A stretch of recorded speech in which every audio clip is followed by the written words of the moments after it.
एक 5000 साल पुरानी सभ्यता जिसकी गलियों में कभी लोग घूमते थे, जिन्होंने शहर बसाए, लिपि विकसित की, और फिर ये अचानक सभ्यता कहाँ गायब हो गई? कोई बाढ़ आई, कोई युद्ध हुआ, या फिर कोई और रहस्य छिपा हुआ है?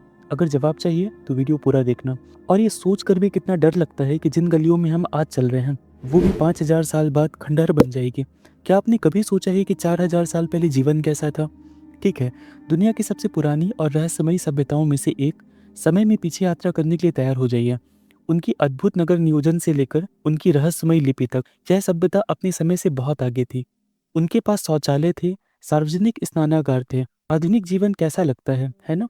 तो अपनी वर्चुअल टाइम मशीन पकड़ें, क्योंकि हम इस प्राचीन आश्चर्य के रहस्यों को उजागर करने वाले हैं। अब सवाल ये आता है कि हड़प्पा सभ्यता की उत्पत्ति कैसे हुई। इस पे अलग अलग इतिहासकारों के अलग अलग मत रहे हैं।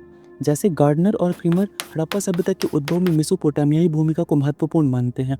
वहीं कुछ इतिहासकार जैसे आमलानंद घोष, एम आर मुगल ऐसा मानते हैं कि हड़प्पा का विकास क्रमिक रूप में हुआ। ऐसा माना जाता है कि यह सभ्यता कोट डीजी संस्कृति, सोती सिसवाल, ईरानी बलूची, आमरीनाल संस्कृति जैसी ग्रामीण क्षेत्रीय संस्कृतियों से विकसित हुई। इन्हीं संस्कृति के लोगों ने सिंधु नदी की बाढ़ पर नियंत्रण करना सीखा और सिंचाई का प्रयोग शुरू किया।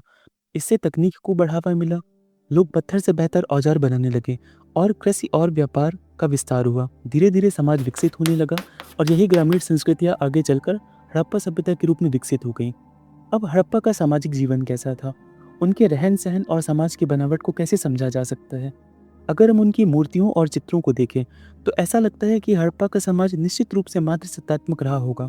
मातृ देवी की मूर्तियां इस बात की ओर संकेत करती हैं कि महिलाओं की स्थिति समाज में महत्वपूर्ण रही होगी। वहीं नगर नियोजन को देखकर अंदाजा लगाया जा सकता है कि समाज कई वर्गों में बटा हुआ था, जैसे पुरोहित, व्यापारी, अधिकारी और श्रमिक। समाज में विद्वान, योद्धा, व्यापारी, श्रमिक के 4 वर्ग मौजूद थे। अब अगर उनकी जीवन शैली की बात करें तो ये लोग शांतिप्रिय रहे होंगे निश्चित तौर पे। ऐसा इसलिए कहा जाता है क्योंकि अब तक तलवार, ढाल और कवच जैसे युद्ध से जुड़े प्रमाण मिले ही नहीं हैं। हड़प्पा के लोग शाकाहारी भी थे और ये मांसाहारी भी थे। वे सूती और ऊनी दोनों प्रकार के वस्त्र पहनते थे।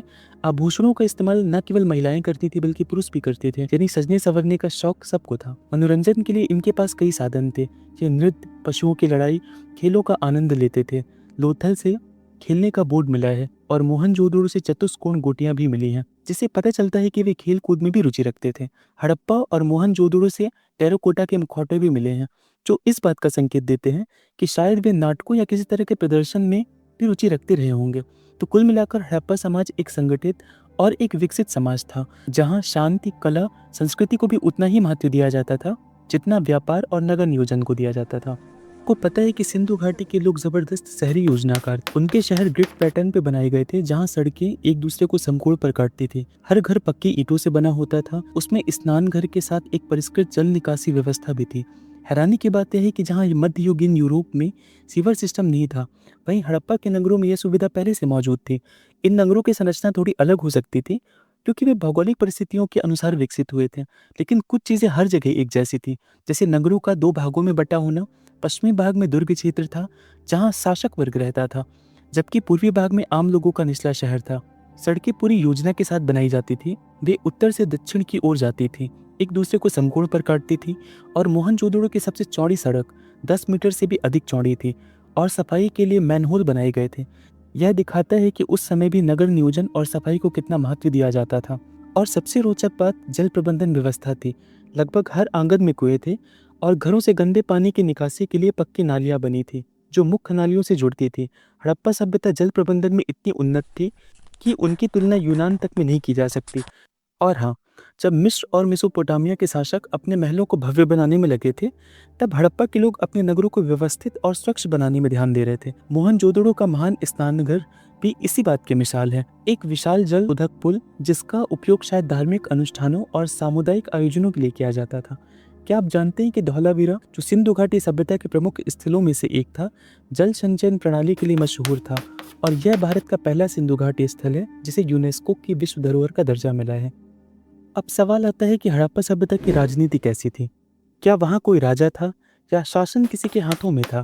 दरअसल हड़प्पा सभ्यता के राजनीतिक स्वरूप को लेकर के अब तक कोई पक्की जानकारी नहीं मिली है, लेकिन उनके नगर नियोजन और सभ्यता के बड़े विस्तार को देखकर इतिहासकार ऐसा मानते हैं कि शासन पुरोहित वर्ग के हाथों में रहा होगा। स्टुअर्ट पिगट ने तो हड़प्पा और मोहनजोदड़ो को जुड़वा राजधानी बताया है, जिससे ये संकेत मिलता है कि एक बड़ा केंद्रीकृत राज्य हो सकता है जिसपे पुरोहित वर्ग का नियंत्रण रहा होगा। अब कुछ इतिहासकार की राय थोड़ी अलग भी है। व्हीलर के मुताबिक मध्यम वर्गीय जनतांत्रिक शासन प्रणाली रही होगी जहां धर्म को काफी महत्व दिया जाता था। हंटर का भी मानना था कि यहाँ शासन राजतांत्रिक नहीं बल्कि जनतांत्रिक था। मैके ने इसे एक प्रतिनिधि शासन प्रणाली माना, यानी कोई राजा नहीं था बल्कि शासन समूहों के हाथों में था। तो कुल मिलाकर हड़प्पा की राजनीति को लेकर के अलग अलग मत हैं। कुछ इसे धार्मिक शासन मानते हैं तो कुछ इसे व्यापारियों का शासन मानते हैं। लेकिन एक बात साफ है कि यह सभ्यता संगठित थी और इसका प्रशासन काफी मजबूत और योजनाबद्ध था। ओके, तो अब बात करते हैं कि हड़प्पा सभ्यता के लोगों का व्यापारिक जीवन और आर्थिक जीवन किस बात पर निर्भर करता था। हड़प्पा सभ्यता का आर्थिक जीवन मुख्य रूप से कृषि, पशुपालन और व्यापार पर आधारित था। हालांकि इसकी समृद्धि में व्यापार की अहम भूमिका थी। हड़प्पा के लोग सिक्कों का इस्तेमाल नहीं करते थे बल्कि ये वस्तु विनिमय प्रणाली से लेन देन करते थे। सुमेरिया के व्यापारी मिलुहा के व्यापारियों के साथ वस्तुओं का आदान प्रदान करते थे। मिलुहा नाम को सिंधु घाटी की सभ्यता से जोड़ा जाता है। अब बात करें व्यापार के केंद्रों की, तो हड़प्पा, मोहनजोदड़ो, हड़प्पा और लोथल इस मामले में सबसे महत्वपूर्ण थे। लोथल तो अपने बंदरगाह के लिए काफ़ी मशहूर था, जो समुद्री व्यापार को बढ़ावा देता था। हड़प्पा सभ्यता के लोग मानकीकृत तौल प्रणाली का उपयोग करते थे, जिससे व्यापार को सुव्यवस्थित किया जा सकता था। दिलचस्प बात यह है कि इन्हें दशमलव प्रणाली और 16 के मल्टीपल्स का भी ज्ञान था, यानी इनकी गणितीय समझ काफ़ी उन्नत थी। अब व्यापार में क्या चीज़ें खरीदी और क्या चीज़ें बेची जाती थी। तो हड़प्पा के लोग टिन और चांदी ईरान, अफगानिस्तान से, फिरोजा ईरान से और लाजवर्द मणि बदख्शा और मेसोपोटामिया से मंगाते थे। वहीं मोहनजोदड़ो से मिली मोहरों पर ऐसे चित्र मिले हैं जो सुमेरियन पौराणिक कथाओं से मेल खाते हैं। इससे दोनों सभ्यताओं के बीच आपसी संबंध के प्रमाण मिलते हैं। तो कुल मिलाकर के हड़प्पा सभ्यता सिर्फ एक कृषि प्रधान समाज नहीं था, बल्कि व्यापार, शहरी नियोजन में भी बेहद उन्नत थी। क्या आपको पता है कि हड़प्पा सभ्यता की मोहरें सिर्फ व्यापारिक के लिए नहीं थी, बल्कि इनका उपयोग कई अन्य कामों में भी किया जाता था। अब तक 2000 से ज़्यादा मोहरें मिली हैं, जिनमें से सबसे ज़्यादा मोहनजोदड़ो से, लेकिन सबसे ज़्यादा अभिलेख लिखित मोहरें हड़प्पा से प्राप्त हुई हैं। ये आमतौर पर सीलखड़ी की होती थी, लेकिन लोथल और दिसपुर में तांबे की मोहरें भी मिली हैं। इनका आकार वर्गाकार, आयताकार, गोलाकार, बेलनाकार होता था। इन मोहरों का उपयोग व्यापार में पहचान के लिए, संपत्ति में चिन्ह के लिए और धार्मिक मान्यताओं से जुड़े प्रतीकों को दर्शाने के लिए किया जाता था। इनमें मुख्यतः पीपल का पेड़, एक सींग वाला पशु, यूनिकॉर्न जिसे हम बोलते हैं, और देवी देवताओं की आकृतियां उकेरी जाती थी। ये मोहरें न सिर्फ हड़प्पा सभ्यता की व्यापारिक गतिविधियों का प्रमाण देती हैं, बल्कि उनके सामाजिक और आर्थिक जीवन की भी झलक दिखाती हैं। क्या आप जानते हैं कि सिंधु घाटी की सबसे बड़ी पहेलियों में से उनकी लेखन प्रणाली है। उनके पास 400 से अधिक प्रतीकों वाली एक स्क्रिप्ट थी, लेकिन अब तक कोई इसे पूरी तरीके से समझ नहीं पाया है। अब सवाल ये उठता है कि आखिर ये किस बारे में लिखते थे। क्या ये इनके व्यापारिक रिकॉर्ड्स थे, कोई धार्मिक ग्रंथ थे, या फिर प्रेम कविताएं थी। यह अब भी रहस्य बरकरार है। सबसे दिलचस्प बात यह है कि इनकी लेखन शैली ब्रेस्टोफेडिन थी, यानी एक पंक्ति दाईं से बाईं और अगली पंक्ति बाईं से दाईं लिखते थे। यह कुछ ऐसा है जैसे एक ही किताब को आप जिगजैग तरीके से पढ़ते हैं। यह टेढ़ा मेढ़ा नृत्य करते हुए किताबें पढ़ने जैसा है। सिंधु लिपि को पढ़ने का सबसे पहले प्रयास 1925 में एल ए वर्डन ने किया था, और बाद में प्रोफेसर एस आर राव जैसे विद्वानों ने इसे समझने की कोशिश की, लेकिन अब तक इसका कोई निश्चित अर्थ निकाला नहीं जा सका है। और एक सबसे फैसिनेटिंग बात यह है कि 2019 में तमिलनाडु में कुछ रॉक पेंटिंग्स मिले जो काफ़ी हद तक सिंधु लिपि से मिलते जुलते हैं। क्या ये सिंधु सभ्यता और दक्षिण भारत की किसी संभावित कड़ी का संकेत है? यह एक ऐसा सवाल है जिसका जवाब इतिहासकार और पुरातत्वविद खोजने में लगे हुए हैं। क्या आप जानते हैं कि हड़प्पा के लोग गेहूं, जौ, मटर, तिल, कपास जैसी फसलें उगाते थे। खास बात यह है कि दुनिया में सबसे पहले कपास उगाने का श्रेय इन्हीं को जाता है। यूनानियों ने इन्हें सिंडोम कहा, क्योंकि इनकी उत्पत्ति सिंधु क्षेत्र से हुई। खेती कैसे होती थी? कालीबंगा से जुते हुए खेत का प्रमाण मिलते हैं, जिससे पता चलता है कि ये लोग लकड़ी के हल का इस्तेमाल करते थे। बलूचिस्तान, अफगानिस्तान के सुर्तगई क्षेत्र में नहरों के साक्ष्य मिले हैं, जो सिंचाई प्रणाली के उन्नत रूप को दर्शाते हैं। इसके अलावा मोहनजोदड़ो और हड़प्पा से विशाल अन्नागार के साक्ष्य प्राप्त हुए हैं। वे अनाज का भंडारण भी करते थे। अब पशुपालन और जानवरों के बारे में भी जानना बड़ा दिलचस्प है, क्योंकि गुजरात के निषदी नगर को पशुपालकों का प्रमुख केंद्र माना जाता था। हड़प्पाई लोग बैल, गाय, भेड़, बकरी, सूअर पालते थे। लेकिन यहाँ एक सबसे रोचक तथ्य यह है कि गाय की कोई मूर्ति या आकृति नहीं मिली है, जबकि कुबड़ वाला बैल काफी महत्वपूर्ण था। घोड़े के प्रमाण सिर्फ सुरकोथरा, जो कि गुजरात में है, वहां से मिले हैं, और बलूचिस्तान के राणा गुंडई से घोड़े के दांत प्राप्त हुए हैं। लेकिन समग्र रूप से देखें तो ऐसा लगता है कि हड़प्पा सभ्यता के लोग घोड़ों से अधिक परिचित नहीं थे। और एक आश्चर्यजनक तथ्य, हड़प्पा सभ्यता में शेर के अवशेष नहीं मिले हैं। ये कैसे हो सकता है? खेती के अलावा हड़प्पा के लोग कुशल कारीगर, कुम्हार और धातु कर्मी भी थे। वे मिट्टी के बर्तन, मनके, कांसे के औजार बनाने में माहिर थे। बच्चों के लिए खिलौने भी बनाए जाते थे। हड़प्पा से पीतल की इक्का गाड़ी मिली है और सुरकोथरा से मिट्टी का घोड़ा भी मिला है, जो यह दर्शाता है कि उस समय बच्चे खेल कूद से जुड़े हुए थे। और सबसे दिलचस्प बात, हड़प्पा के लोग न सिर्फ व्यवस्थित शहरों में रहते थे, बल्कि समुदायों में मिलकर त्योहार और अनुष्ठान भी मनाते थे। अब एक सवाल आता है कि हड़प्पा सभ्यता के लोग किसकी पूजा करते थे? क्या वे किसी खास देवता में विश्वास रखते थे? दरअसल उनके धर्म में उर्वरता और उत्पादन से जुड़े देवी देवताओं की अहम भूमिका थी। मोहनजोदड़ो की एक मशहूर मोहर को देखिए, इसमें एक आकृति योग मुद्रा में बैठी दिखती है। कई इतिहासकारों का मानना है कि यह भगवान शिव का आरंभिक रूप हो सकता है। अब सोचिए, अगर यह सच है तो सिंधु घाटी के लोग शिव की पूजा करने वाले सबसे पुराने समाजों में से एक रहे होंगे। इसके अलावा एक और दिलचस्प चीज मिली है, एक मूर्ति जिसमें एक महिला के गर्भ से पौधा निकल रहा है। यह सीधा संकेत देता है कि वे उर्वरता को बहुत अहमियत देते थे। शायद वे यह मानते थे कि धरती भी एक माँ की तरह है जो जीवन को जन्म देती है। और हाँ, वहाँ बलि देने, अग्निकुंड जैसी चीजों के भी प्रमाण मिले हैं, यानी वे अग्नि और सूर्य की पूजा भी करते थे। अब सोचिए, ये वही परंपराएं हैं जो बाद में वैदिक काल में और फिर हिंदू धर्म में देखने को मिली। तो कुल मिलाकर हड़प्पा के लोग कृषि से जुड़े देवी देवताओं को पूजते थे और उनका धर्म बाद में विकसित होने वाले कई धार्मिक विचारों की जड़ हो सकता है। हड़प्पा सभ्यता में मृत्यु के बाद शवों का क्या किया जाता था? क्या वहाँ भी हमारी तरह अंतिम संस्कार की कोई विशेष परंपरा थी? दरअसल हड़प्पा सभ्यता में शवों के अंतिम संस्कार के 3 तरीके प्रचलित थे। पहला था पूर्ण समाधिकरण, जिसमें शव को पूरी तरीके से जमीन में दफना दिया जाता था।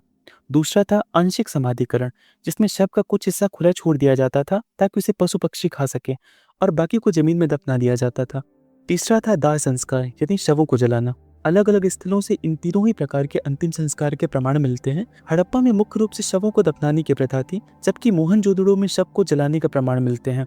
वहीं कालीबंगा से प्रतीकात्मक समाधि के भी साक्ष्य मिले हैं, जिसका मतलब है कि वहां बिना शव के भी अंतिम संस्कार किया जाता था, शायद किसी विशेष धार्मिक मान्यता के तहत। शवों को दफनाने के तरीके भी दिलचस्प थे। हड़प्पा में शवों को उत्तर दक्षिण दिशा में रखकर दफनाया जाता था, जिसमें सिर उत्तर की ओर होता था। इसके अलावा शव के साथ कुछ बर्तन भी रखे जाते थे, जिनमें कई बार मोर मछलियों की आकृति बनी होती थी। शायद किसी धार्मिक या सांस्कृतिक परंपरा के तहत ऐसा किया जाता था। तो हड़प्पा सभ्यता में अंतिम संस्कार की विधियां काफी विविध थी। ये उनके धार्मिक विश्वासों और मृत्यु के बाद जीवन की धारणाओं के बारे में भी हमें संकेत देती है। हड़प्पा सभ्यता की टेराकोटा मूर्तियों के बारे में आपने सुना होगा। सुना है क्या? नहीं सुना? ओके, हम आगे डिस्कस करते हैं। ये मूर्तियां हमें उस दौर की कला, धार्मिक मान्यताओं और जीवन शैली की झलक देती हैं। हड़प्पा सभ्यता में आग से पकी हुई टेराकोटा की हजारों मूर्तियां मिली हैं। इनका इस्तेमाल खिलौने, पूजा, अन्य धार्मिक अनुष्ठानों में किया जाता था। दिलचस्प बात यह है कि इन मूर्तियों को हाथ से बनाया जाता था, पिंचिंग टेक्निक का उपयोग करके, जिसको हिंदी में चिकोटी पद्धति भी बोलते हैं। इस तकनीक में मिट्टी को उंगली से दबाकर आकार दिया जाता था। इसके अलावा कई स्त्रियों की मूर्तियां भी मिली हैं, जिनमें से कुछ को मातृ देवी की मूर्ति माना जाता है। इनसे पता चलता है कि हड़प्पा सभ्यता में देवी पूजा की परंपरा भी रही होगी। तो कुल मिलाकर हड़प्पा की टेराकोटा मूर्तियां सिर्फ सजावट की चीज नहीं थी, बल्कि ये उस समय धार्मिक, सांस्कृतिक और सामाजिक जीवन की कहानियां भी बयां करती हैं। तो सवाल यह है कि आखिर इतनी उन्नत सभ्यता का पतन कैसे हो गया? क्या ये अचानक खत्म हुई या ये धीरे धीरे खत्म हुई? इतिहासकारों का मानना है कि इसके पीछे कई कारण हो सकते हैं, जैसे जलवायु परिवर्तन, नदियों का सूख जाना या फिर किसी बाहरी आक्रमण का भी। कुछ विद्वान जैसे गार्डन चाइल्ड, व्हीलर और पिगट का मानना था कि आर्यों के आक्रमण ने सिंधु घाटी की सभ्यता को खत्म कर दिया। वहीं एसआर राव, जॉन मार्शल जैसे इतिहासकारों का मानना था कि इसका पतन बाढ़ के कारण हो गया। अब एक और रोचक बात सामने आती है कि कुछ इतिहासकार ऐसा मानते हैं कि हड़प्पा सभ्यता पूरी तरीके से खत्म नहीं हुई, बल्कि यह छोटे छोटे ग्रामीण समुदायों में बदल गई, यानी इनकी संस्कृति किसी न किसी रूप में आगे चलती रही। लेकिन भले ही उनका महान नगरीय जीवन समाप्त हो गया हो, उनकी विरासत आज भी हमारे चारों ओर देखने को मिलती है। उनकी शहर योजना, जल निकासी व्यवस्था, व्यापारिक कुशलता ने बाद की सभ्यताओं को प्रभावित किया। तो हड़प्पा सभ्यता का अंत हुआ, लेकिन उसका प्रभाव खत्म नहीं हुआ। हड़प्पा सभ्यता सिर्फ मिट्टी और ईंटों से बने शहर नहीं थे, ये हमारी विरासत के वे सुनहरे पन्ने हैं जो आज भी हमें सिखाते हैं कि उन्नत तकनीकी, बेहतर प्लानिंग हजारों साल पहले भी मुमकिन थी। अगर आपको वीडियो की ये रोमांचक यात्रा पसंद आई हो तो प्लीज़ चैनल को सब्सक्राइब कर दें और इसे उन दोस्तों के साथ शेयर करें जो इतिहास में इंटरेस्ट रखते हों, जो यूपीएससी एस्पिरेंट नहीं भी है बट स्टिल वो इतिहास को जानना पसंद करता है। You can share with them. अगली बार हम एक और दिलचस्प सफर पर चलेंगे। तैयार रहिए एंड कीप प्रिपेयरिंग।